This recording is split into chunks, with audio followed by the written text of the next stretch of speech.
বিসমিল্লাহির রহমানির রহিম। MCQ short tricks. আমি যে শর্ট ট্রিক্সটা দেখাচ্ছি খুব সহজে তুমি বোর্ডে এই ট্রিক্স ব্যবহার করে এমসিকিউ অ্যান্সার উত্তর করে ফেলতে পারবে। এখানে অঙ্কটা দেখো, integration x cube cos x dx. এটাকে যদি আমরা শর্ট ট্রিক্স করি তাহলে যে এক্স কিউব যেটা আছে সেটাকে তুমি ডিফারেন্সিয়েশন করবে।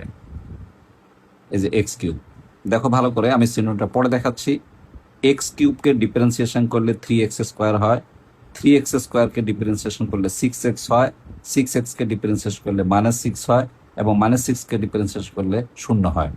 চিহ্ন প্রথা সেটা হলো প্রথমে প্লাস, তারপরে মাইনাস, তারপরে প্লাস, তারপর মাইনাস, তারপরে প্লাস। এবার হলো দ্বিতীয় যে রাশিটা আছে cos x, এই cos x কে তুমি ইন্টিগ্রেশন করবা। যেমন cos x কে প্রথম ইন্টিগ্রেশন করলে আসবে sin x, sin x কে ইন্টিগ্রেশন করলে আসবে -cos x, cos x কে ইন্টিগ্রেশন করলে আসবে -sin x, sin x কে ইন্টিগ্রেশন করলে আসবে cos x। তারপরে দেখো উত্তরটা কিভাবে লিখবে। এই যে এইভাবে প্রথম রাশিটা বাদ দিয়ে আর এখানে লাস্ট রাশিটা বাদ দিয়ে, এই প্রথম রাশিটা বাদ দিয়ে এটার সাথে এটার সাথে এটা গুণ করবে, এটার সাথে এটা গুণ করবে, এটার সাথে এটা গুণ করবে, আর এটার সাথে এটা গুণ করে যোগ যোগ করে দিলে রেজাল্ট হয়ে যাবে। যেমন এটা প্লাস, তাহলে x cube sine x plus, এই যে প্লাস, এই যে মাইনাসে মাইনাসে plus 3x square cos x. এরপর হলো এই যে প্লাসে মাইনাসে মাইনাস, এই যে 6x sine x, 6x sine x, এই যে মাইনাস প্লাস, প্লাসে মাইনাসে minus 6 cos x plus C. খুব সহজে উত্তরটা হয়ে গেল।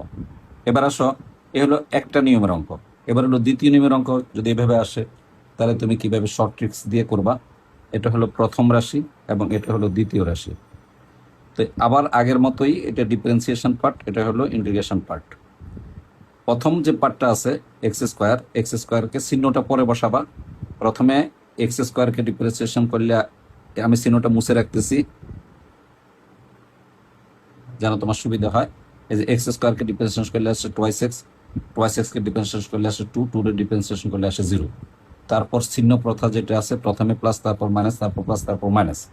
এবার হলো e to the power twice x এর ইন্টিগ্রেশন, দ্বিতীয় রাশির integration. E to the power twice x কে ইন্টিগ্রেশন করলে আসে half e to the power twice x, আবার half e to the power twice x কে ইন্টিগ্রেশন করলে আসে 1/4 e to the power twice x, আবার 1/4 e to the power twice x কে integration করলে আসে 1/8 e to the power twice x.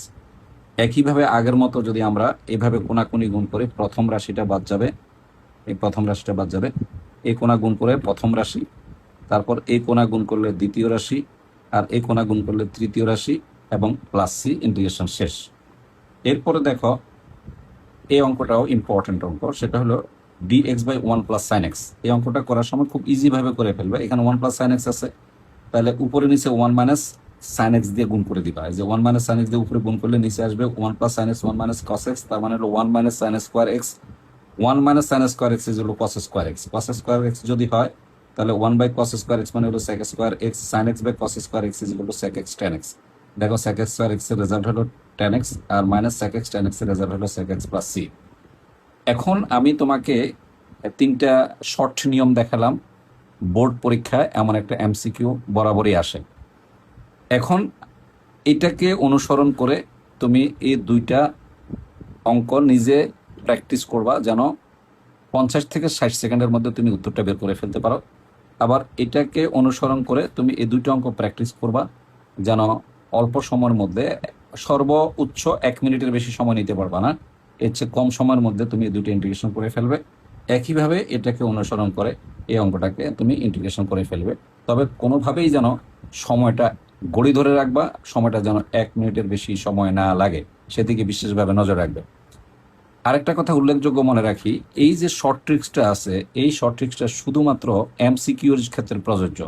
কোনোভাবেই CQ অর্থাৎ ক্রিয়েটিভ কোশ্চেন অর্থাৎ রচনামূলকের ক্ষেত্রে তুমি ব্যবহার করতে পারবে না। রচনামূলকের ক্ষেত্রে তোমাকে অবশ্যই এই সূত্রটা প্রয়োগ করতে হবে, অর্থাৎ গুণসূত্রটা প্রয়োগ করতে হবে। গুণসূত্রটা কি ছিল নিশ্চয়ই তোমাদের মনে আছে। এই যে ইন্টিগ্রেশন, এই যে ইউ ভি ডিএক্স, নিশ্চয়ই মনে আছে। এটার সূত্র কি ছিল? এই যে প্রথম রাশিকে বাইরে রাখতে হয়, ইন্টিগ্রেশন বি দিয়ে ডিএক্স, এরপর মাইনাস যে অংশটাকে বাইরে রাখছো তাকে ডিফারেন্সিয়েশন করতে হবে ডি ডিএক্স, এই যে ইউ, তারপর আগে আগে যাকে ইন্টিগ্রেশন করছো তাকে আবার ইন্টিগ্রেশন করবা, যে ফুল যে রেজাল্ট আসলো, ফলাফল আসলো, এই ফলাফলকে আবার কি করবা, ইন্টিগ্রেশন করবা। এই সূত্র প্রয়োগ করে তোমাকে রচনামূলক মানে দিতে হবে। শর্ট ট্রিক্স ব্যবহার করে রচনামূলকে দেওয়া যাবে না।